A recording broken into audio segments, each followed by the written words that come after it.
Hi, my name is Dawn, and I just want to talk to you about the upcoming festival, Passover.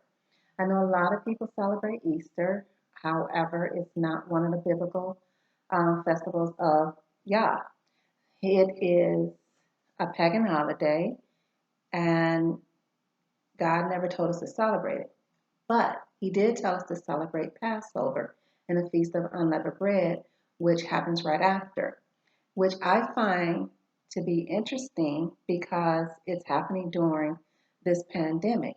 And if you know the Bible, the biblical history of Passover, it happened during Exodus when the blood of the lamb was applied to the doorpost. So anybody who stayed in the house and had the blood applied to the doorpost was exempt from being killed by the death angel. But you had to stay in the house. You couldn't go out and you couldn't roam around. You couldn't visit your neighbors, okay? Couldn't go to none of their events that was happening out there. So this every year Israel reads the Torah, the first five books of Moses, Genesis through Deuteronomy. And it just so happened that this portion of that they're on and they're reading right now is the book of Leviticus. And the book of Leviticus talks about being ritually clean and ritually unclean. It talks about the tabernacle, the priesthood, and what offerings should happen. And it talks about how we are to conduct ourselves as, you know, everyday people and as priests of God. And I particularly like the fact that where I'm learning from First Fruits of Zion, who has opened their doors to allow anyone who want to study the book of Leviticus this March, April, and June. No, March, April, and May is when it'll be over with at the end of May. Every week they go through a different parashah, a different section of Leviticus, and they have a video and they have a workbook that you can download and print off. And you can get to see what Leviticus is really talking about. Now, I know as Christians growing up, we never studied the book of Leviticus because let's face it, it's a lot of little details that apply to the temple, or so we are told, and it has no bearing on us. But you will be surprised at how much it applies to us and our lives and how we relate to God. This is not a Jewish thing. Passover is not a Jewish thing. It is a festival of God. He said so himself in Leviticus 23:1, I believe it was. He said these festivals are for an appointed time. When he made Genesis, when he made creation in the book of Genesis, and it says that these are the seasons, the Hebrew word for that is appointed times, basically. It's for the appointed times, which means everything that was made was revolved around God. Not us, not the cycle of the earth, but around how we are to get to know Him. Everything was about a relationship with Him. Adam and Eve, well, Adam and Eve was put into the garden, I should say the human being because they didn't have a name yet, was put into the garden to have a relationship with Him. Even afterwards, He was trying to find a way to bring them back together for Him. Yeshua is that connection that brought us back. So when you start to learn the book of Leviticus, you really start to know what it means to be set apart, what it means to be holy, what it means to be that royal priesthood that the New Testament talks about. We like to throw away the Old Testament unless it benefits us, for the most part, like Deuteronomy 28 and all our blessings, but we ignore totally the curses because that don't apply to us because, well, that's the old covenant. But we're gonna take the blessings. You can't do that. But moving on. So Leviticus, the part that we're in now is Leviticus 6:1 through 8:36, or in the regular Bible, I think it's 6:1, 6:8, not 6:1. But I just want to talk about there's like five offerings that were sacrificed on the altar. One was the burnt offering, and it had to be continued day and night. Each morning, a lamb was sacrificed, and each evening, another lamb was sacrificed. And the priest would have to do this every single day. And in the morning, they would clean off the coals and everything and sacrifice another lamb. And it was always to have the fire burning constantly, like we are supposed to have the fire within us burning for our God constantly. His He's supposed to be on our minds constantly, not just on Sunday or Shabbat or once during the week when we go to Bible study, but constantly. How we live our lives, how we conduct ourselves. This is what these offerings are trying to teach us. And I know people say, well, it's been done away with. But guess what? The burnt offering had nothing to do with sin. So it wasn't done away with. Okay? I mean, I really need y'all to read the Bible. And then I need y'all to read Revelations. And I need you to read what happens in the new kingdom. Because things still stay the same, people. You're going to be really, really disappointed when you find that out. So these are just ways of learning more about God and trying to do what he called us to do here on earth, because eventually we're going to have to do it anyway, whether you like it or not, whether you think you should or not, whether you think it belongs to someone else or not. That's another story. The bottom line is you need to get to know God for yourself. You need to hear from God yourself. And everyone else speaking into your life, it should be a confirmation of what God has already spoken to you, not some revelatory new thing. Okay? Moving on. So the second offering was the grain offering. And the grain offering, also not a sin offering, doesn't help with no sins at all. The grain offering,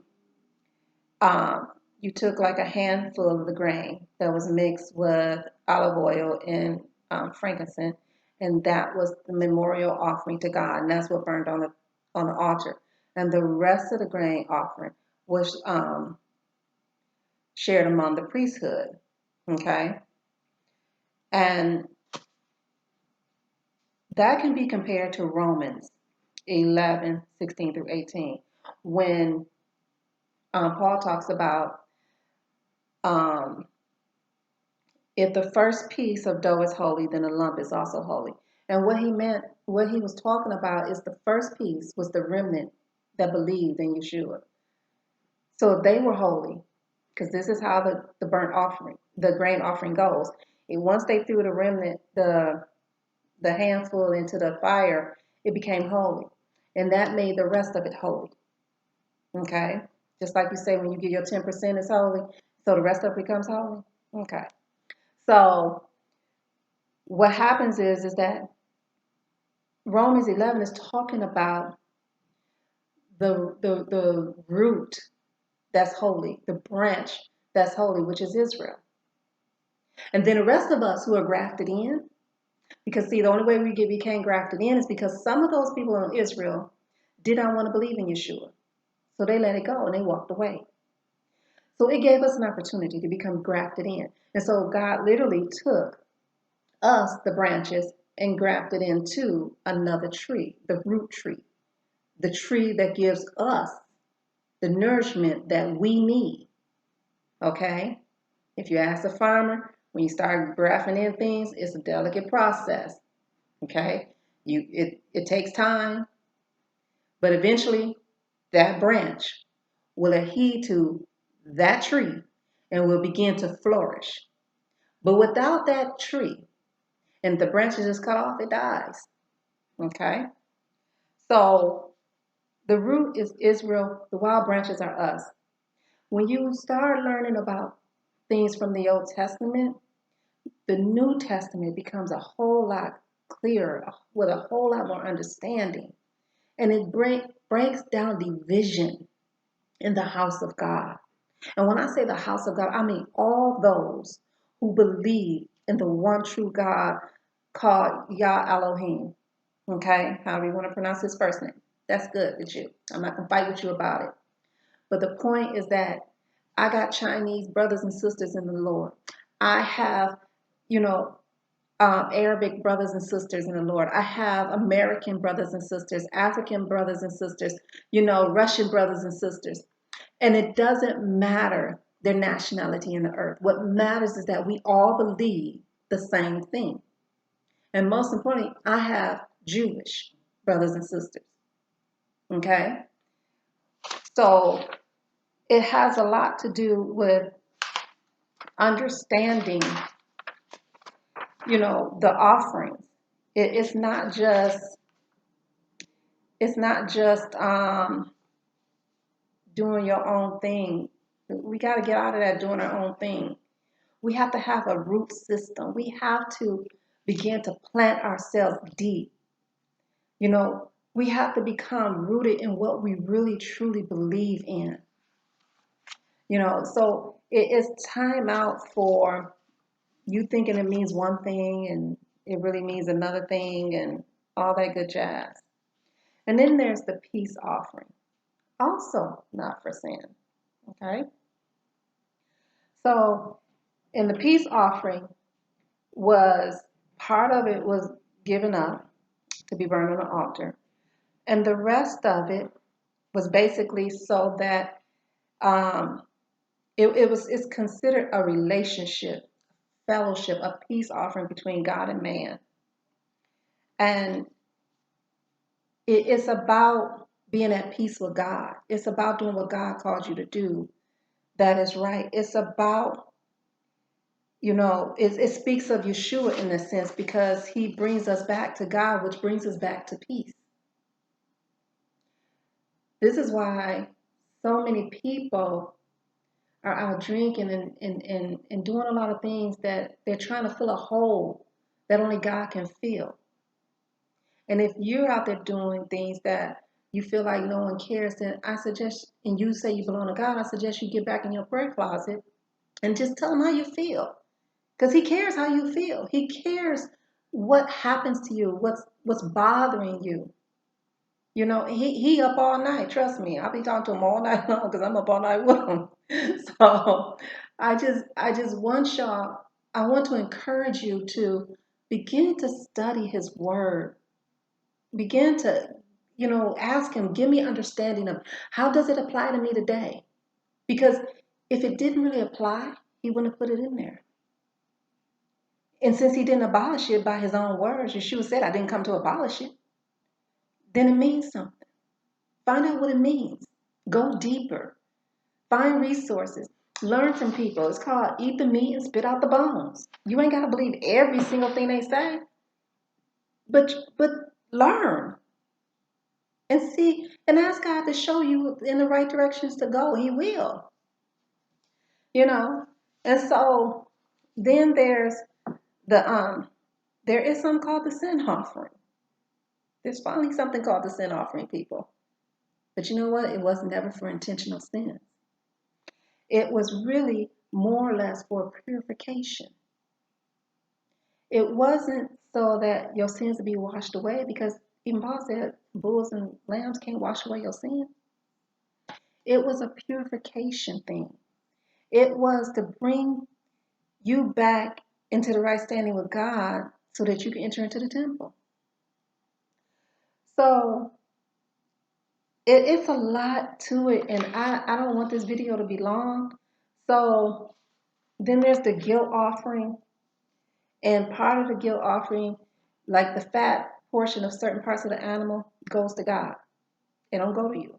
This is called making boundaries. When we learn to have boundaries of what's holy and what belongs to God, then we can learn to have boundaries within our own lives. Okay? And this guilt offering, which is also it's about being, what's the word? It teaches about making restitution. Because in the guilt offering, this is where the Bible says, it says, if you can't come to me and offer anything to me if you have aught against your brother. You got to go to your brother first, get it right, and then come back to me. Okay? This is where it stems from. Because in the guilt offering, it means that if you wrong somebody, not only do you have to repay them, but you have to make restitution by paying them a penalty of 20% on top of what you did. Okay? So it's about restitution. It's about repayment. It's about getting it right with your fellow man first, and then coming to God and getting right with Him. So the more you learn about what happens in the temple, because we are supposed to be the temple of God, are we not? Well, in the temple of God, there's rules and regulations. There are things you can do, and there's things you can't do. There is no, well, God knows my heart. I can do what I want to do. Paul said, God forbid we let grace abound so that we can just do what we want to do. Paraphrasing, but he said it. So I encourage y'all to go to First Fruits of Zion and sign up. I actually posted a link to their page so that you can sign up for free. Then, get with some people and do a Zoom conference, set a time and discuss it. Find other resources that'll teach you more about it. Don't just stop there. I truly encourage you to learn, because in this time, in this season, we want the death angel to pass over us. We want to learn how to draw close to God, because He said if we draw close to Him, He'll draw close to us. We want to be where God wants us to be. I know people are saying, I wish this thing would be over with so that we can go on about our lives.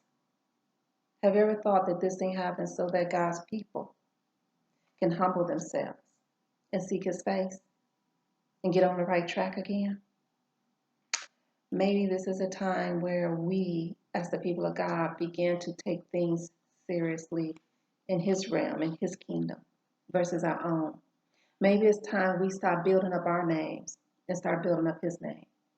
Maybe it's time we stop praising man and praising God. This is a turnaround season. This is a turnaround time. I hope that you turn around. This is not 360. This is 180. Turn away from what you've been doing and turn back to God. That's what repentance is. It's turning back to God and putting your back towards sin, putting your back towards laziness, putting your back towards things that are not pleasing to Him. And it's learning to do what He calls you to do. Instead of being lazy, instead of being worrying about who's going to say what, instead of saying let me tell y'all something. The one thing I hate, I said this in the video before, I can't stand talking in front of folks. I can't even stand being on camera, on video like this. But God called me to do so, and so now I'm going to do it. And the very first video I put out, if anybody saw it, I was a hot mess. I had just finished praying. I had just finished crying, and I looked a hot mess. And I always tell myself, I'm not ever getting on video without no makeup on, although I don't wear makeup.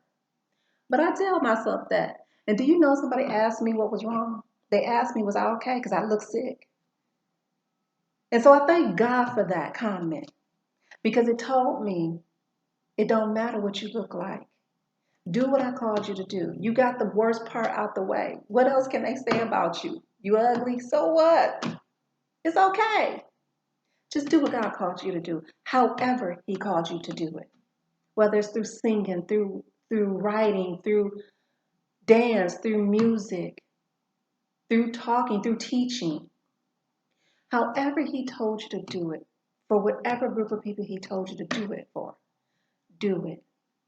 Because at the end of the day, you're going to stand before Him. And what you don't want Him to say is, depart from me, I never knew you. I know you prayed in my name. I know you healed the sick. I know you prophesied.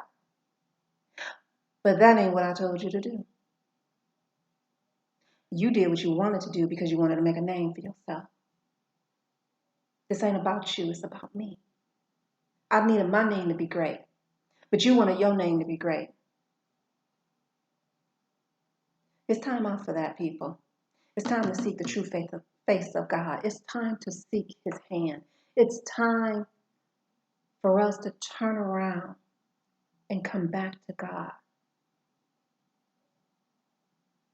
May God bless you and keep you. May he make his face shine upon you and be gracious unto you. May he lift up his countenance upon you and give you his shalom. Have a great day.